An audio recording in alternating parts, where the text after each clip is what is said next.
Alright, what's up everyone, welcome back to another game recap. So recently I've been going over some of my old games from New South Wales State Championships, which however just recently wrapped up. But with that timing, also in the north of Sydney comes a new tournament, the Purdy Memorial. And unlike the State Championships, this one is just a Swiss tournament, 9 rounds, 1 game every week. And because it's, not a round robin, it also means I'm going to be playing some weaker players in the first few rounds of the tournament. And so for the first round of the tournament, I was playing against a 1500 rated, older Eastern European guy, Bosco Alexovsky, and he's like around 70 years old or something. But the thing is, with a lot of these guys, you have to understand is that probably despite their ratings being kind of low now, in their prime they were probably like at least 2000 or something like that. So even though I'm confident coming into the game that I'm probably going to win, I'm still a little bit cautious, because you never know, maybe these guys are going to have a good day and they'll like somehow show their very deep understanding of the game or something like that. But anyways, we have a Slav defense and he goes for a very early d takes c4, which already sort of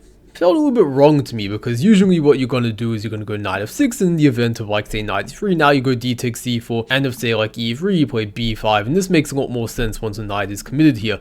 However, he played it on this move where now after e3 like you can hang on to the pawn with b5, but again with no knight in c3 now, it's a lot easier for white to really chip away at these sort of queenside pawns with moves like a4 and b3, which in my mind really makes this whole line pretty dubious for black already. I should also note there's a sort of alternative to b5 though that is maybe slightly more challenging, which is bishop e6, and a couple of weeks ago I definitely did not fall into the trap with knight g5, queen a5 check, where black actually just forks both these pieces, which is why instead in this position I was sort of aware that okay, you probably shouldn't go knight g5, you should probably play bishop e2 first, castle, and then maybe knight g5 in the future, and white's probably going to win back the pawn at some point, or at the very least have very good compensation, because you can maybe push e4 or something in the center, when black has of course sort of neglected that because they've played such an early capture. But with that being said, b5, I play a4, bishop g4, which I'm not exactly sure about, and like I feel like if the bishop's going to come somewhere, maybe b7 to sort of shore up things on the queen side a little bit, at the very least develop a knight. This sort of goes against opening principles of developing the bishops before knights. But yeah, concretely, I just don't really like it. I stick to my game plan of playing b3, chipping away at the queenside pawns. And already I felt like white should just be better here, to be honest. He played c takes b3, and yeah, I mean, obviously the c4 pawn is under threat. I was also considering taking and then going b3. I think this move order is also fine though, so this is what I did. And yeah, he took on b3, but to be honest as black I would already consider something like e6, and trying to get white to take on c4, and at the very least maybe you can play b4 in this position and try to argue like you have a passed b pawn, right? And this sort of reminds me of what we'd call note boom actually, where it arises from the triangle opening where black plays e6, and against knight c3 we have d takes c4, a4, black plays bishop b4, pinning the knight. Now to prepare b5, white usually plays bishop d2, a5, e3, and now black plays b5, we see takes, important in between move, white takes, b3, and it's important to note that black would like to play b4 and just start kicking all our pieces back, but they are not able to do so tactically because we can just play bishop takes b4 in this position, which means essentially it's going to happen at some point knight f6 takes. Now they play b4 and they have sort of, as compensation for the fact that white has a bishop here and these sort of strong central pawns, they have these sort of two passed queenside pawns, which, coming back to the position we were just looking at, is sort of my inspiration for trying to make this whole idea work, where they let us take on c4. But to be honest, objectively speaking, there's of course some clear differences between that position and this one, and I in this position probably would play a5, stopping black from playing a5 themselves. Now this pawn's pretty weak, and if allowed we might even just play c5, blocking this bishop off and leaving this pawn on b4 feeling really stranded and isolated. But anyways, this is what happened in the game. C takes b3. I could take on b3, but I also like to throw in the in-between move, taking on b5. When if black takes back, we could take, but I was also considering just taking on b3, and if black tries to play a6, it doesn't really work because we just take there, and they can't take back because we just are winning a shit ton of material now. But in the game we had something a bit different. We had actually this in-between move, I guess you could call it, bishop takes f3, which I wasn't a big fan of. It felt a bit like unnecessary, or maybe unprovoked you could say, in terms of, giving up the light squared bishop. I ended up playing g takes f3 basically for the simple reason that Like, taking is quite appealing in the sense that black can't take now because their rook's hanging on a8, but I simply just wanted to be able to take on f3 and then take on b3 very quickly. I didn't like this sort of thought of leaving this pawn here forever, and I also didn't think I should note like these doubled f pawns were such a big weakness, because even if I do sort of just, you know, castle kingside, I mean, like, it wasn't clear to me in this sort of position how black was really going to create a sort of convincing attack. But nonetheless, we see e6. My opponent, actually, I like the way he played it. He didn't make life very easy for me by taking and releasing the tension, because in some position like this, to me, just looks very, very miserable for black. I wouldn't like my chances myself if I were with the black pieces, so e6 makes some sense. I take on b3. I'm also not making life easy for him by releasing the tension myself. I continue to keep it with queen takes b3. Queen b6 makes some sense, just pinning the pawn like this to the queen. And this is actually where I might have taken my first real think of the game, where, you know, initially my instinct was just to play knight c3, just develop a piece and sort of, you know, develop. Makes sense, right? But I really wanted something more than just developing my pieces. I felt like I was in a prime situation to really make use of the fact that black is undeveloped, and specifically there was one tactical motif I was really looking at, which was trying to force my sort of pawn forward, right? Like, that was one thing I actually didn't like about his queen being on b6, that it was really stopping my pawn from rushing through to something like b6 and b7 maybe. Which was actually why I was considering this one idea of maybe, for example, playing moves such as knight a3, knight f6, knight c4, to now really just shove this queen out of the way, right? And if he goes somewhere like, I don't know, c7, I can push through with b6, and all of a sudden this is sort of looking actually a bit problematic for the black pieces perhaps. However, the sort of issue with this line is that black can go like queen b7, and sure, I can go knight a5 and gain a tempo, but I don't really see how I like make more progress. I'm sure I'm somehow better, but to me it just didn't seem like the most clear-cut way of doing things. And then I eventually stumbled upon a slightly different idea of, instead of going knight a3, I was like, what if I just go bishop a3 actually? Where essentially my idea was just to trade off the darks with bishops first and foremost, and in doing this, it would make a lot of dark squares quite weak and potentially really strengthen ideas like knight a3 to c4. And I mean, if they just sort of ignore the tension and try to keep it, well, then they can't castle, and I thought this should be pretty bad for them. So that's why he ended up taking the game. I played knight takes a3, and I think here he might have played already a bit of a careless move with knight e7. And the whole thing was that now I have knight c4, right? And I was thinking maybe you give a check on a5, force king d1, and I wasn't really concerned about this, I have to say. Like, my king's not really in danger in the middle of the board. I'm like way ahead in development. My opponent really has no way to just make use of my king here. It's pretty safe, I'd say. And to be honest with you, I mean, looking at this like during the game and still now, I mean, I think this just can't be good for black, really. Mainly just because, you know, they're so behind development, their queen is perhaps even a target for our pieces to sort of latch onto. But the way I saw things, at least practically speaking, was this was more challenging at the very least than what my opponent did in the game, which was this knight e7, and not really paying attention to my idea, which was just to play knight c4. It's possible maybe he thought he could take, but of course this just runs into knight d6 check. And so after a couple minutes of thinking, he ended up playing back to d8. And this is sort of where we see the first key difference between like exchanging the bishops and not, right? Which is that if you go queen b7 now, I can just play knight d6 check, because again, in the other variation, you could take on d6 because you had darks with bishop. Now you can't do that. And if you also go queen c7, again b6, and if you go to b7, that's knight d6 check, and if you go back, b7, and I trap your rook now, which is pretty devastating. Which was why in the game, my opponent, he calculated all of this and avoided the trickery with queen d8. And to be honest, I was having some sort of thoughts which I probably shouldn't be having, but I was like sort of in this mentality of, because my opponent's much lower rated, he's this like older guy, like, oh, I'll beat him quickly, he's probably gonna blunder at this point. But the problem with that sort of mentality is that when your opponent actually plays the correct defensive move like queen d8 in this situation, you are sort of setting yourself up almost for disappointment. And don't get me wrong, my position is still great, but you sort of want this instant gratification of winning immediately, and it's not really a good mindset to have. But nonetheless, I was sort of able to ward off some of those temptations and just try and like focus on the game, not try and do anything too crazy, just play the position, be sensible, and see what happens. So that's why I played b6, and of course this was my intention all along, but a6. And this is what I'm sort of talking about, whereas like,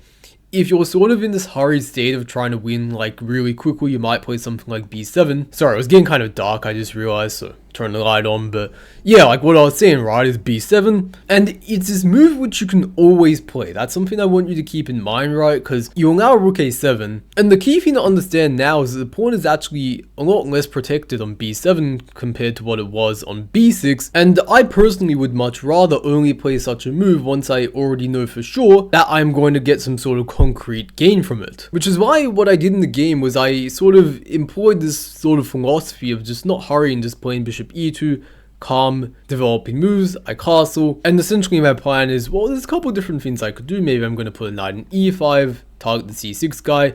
Maybe I'm going to bring a rook to c1 to try and reinforce that pressure. Maybe also come into b1 to try and reinforce the b7 break and sort of push that guy forward. And also maybe even the possibility of trying to go like rook a2 and like double up on the a file or something like that. Maybe even rook a5 is a slightly more active version of trying to do that. But my opponent's next move was where he just started going wrong. Like, of course he already has a very difficult position, but knight f5 I thought was a really bad decision. I thought that he should just go knight e7, develop his piece, put some pressure on the b7, sorry, not b7, b6 pawn perhaps. And it's like, yeah, of course, I'm better as white, but it's not like trivially simple, I thought. You can maybe also bring this other knight to d5, bring a rook to b8 and try to pressure the pawn like that. Yes, a6 is a little bit tender, so he has to watch out for that one. But basically my mindset with this sort of position was like, I am probably winning. If I switch the engine on, it will probably say +2 or something. But practically speaking, there's still all the potential counterplay I have to watch out for, and I can't necessarily take for granted the fact that my position is technically winning according to like a computer or something. So in that sense, when my opponent played knight f5, I was like, in a sense, you could almost say relieved, but also just confused. I mean, like, I sort of got what my opponent's idea was. He probably wants to put a queen in g5 and a knight in h4 and sort of try and checkmate me, but like, I just didn't see how that's working. I played knight e5 to stop my opponent from playing knight e7 now, which is a thing because I can just play knight takes c6, and compared to when the knight was in e7 defending this, now that's just a free pawn for white. So I was feeling very good at this point. You also can't really play f6 to kick my knight away because I just take the pawn. So knight e5, and basically I'm very confident now. Like, I don't think there's anything my opponent can do. Potentially I'm just gonna like bring a rook to the c file, attack the c6 pawn, and f4, bishop f3. I feel great. So queen g5 check, king h1, pretty much forced. Knight e6, and I mean, yeah, knight e6 is a sad move. You of course want to play this, I think, but just rook g1, and I mean, what are you doing, right? So he tried playing this. I spent some time thinking, and this is a bit of a small decision, right? Because I ended up playing f4, queen e7, bishop f3, which I think is good, but I was very tempted at first to actually just play rook fc1, but eventually I ended up sort of rejecting it because after queen h4, I was like, well, okay, I can take, but he's going to take on f2 and he's going to get all this counterplay. I can, of course, prevent this with something like king g2 perhaps, but he's going to give back a check. If I go back, that's a threefold repetition, or maybe not threefold yet, but we're sort of approaching that. Maybe I could go king f1, but I'm like, I don't know, I really want to like allow this and him taking on h2, unless again I want to repeat the position. So I just decided that, you know, I'm going to kick the queen out. If he goes h4, I'm just going to go bishop f3, and my rook is securing the pawn on f2. So queen e7 was played, bishop f3, and I was actually thinking a bit here between playing bishop f3 and playing queen b4, which might look like a bit of a strange move at first, you know, sort of what are we doing with this, but the idea is actually just sort of pin the knight and queen like this, because, okay, I end up playing bishop f3, but to sort of illustrate what the idea was, it was like, okay, if he plays rook c8, which he unbelievably did not, rook fc1, queen b7, he sort of holds together the c6 pawn very passively. I was sort of expecting him to do so given how he's been playing so far this game, and optically it looks like white's position should be quite good, and I have no doubt that it is quite good, but you have to be paying attention to your opponent's sort of defensive resources, and I had noticed when he had played knight d6, a bit of a strange looking move, right, that one potential idea is actually to play knight b5, sort of blocking off like our bishop, for example, from attacking the a6 pawn, and also sort of blocking our queen off on the b file. And then I sort of noticed, like in this position, right, well, if I'm not careful, black might just play knight b5, a very strange looking move, right, and then queen takes b6 and net the pawn, and then it's like, yeah, it's just very weird, right, like what am I doing? I don't know. So I realized that, you know, coming into this position I'd have to have something planned, and eventually I've sort of figured out I could probably like shore the pawn up somehow with something like this, and then maybe play something like knight d3 to c5. He goes knight d7 first. Well, I'm probably just going to take on c6, and it's hard to imagine this isn't good, right? So, you know, like coming back to this position, right, like I could play queen b4, but this is sort of like a case of why prevent your opponent from doing something that isn't really good in the first place? So I just played bishop f3 eventually, decide, just keep it simple, and he didn't even defend the pawn. He played knight b7, very strange move. Actually, one of my friends sort of came over at this point, looked at the game as he was about to leave. He also finished up pretty early, and his facial expression, seeing the knight on b7, it sort of, it said it all. So, yeah. Knight takes e6 is what I played, grabbing the pawn. At this point, white well and truly is winning. But there was sort of one more interesting moment in the game, just sort of slowly improving the position. Okay, my opponent's playing very passively. If you're gonna do something with rook, probably like try to be active at least. I mean, there's just no way something like this is gonna work.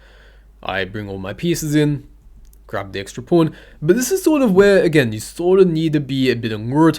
You can't quite relax. Yes, it looks like you're winning completely. There's nothing that could possibly go wrong, but trust me, like, shit can happen, right? Like, and this is sort of one of those positions where I'm like, okay, I'm pretty sure I can defend against something like queen h4. He ended up playing this, but you, at the very least, need to be, like, alert and sort of conscious of the fact that something could possibly go wrong, right? So he played, I played king g1, he played queen h3, harassing my bishop.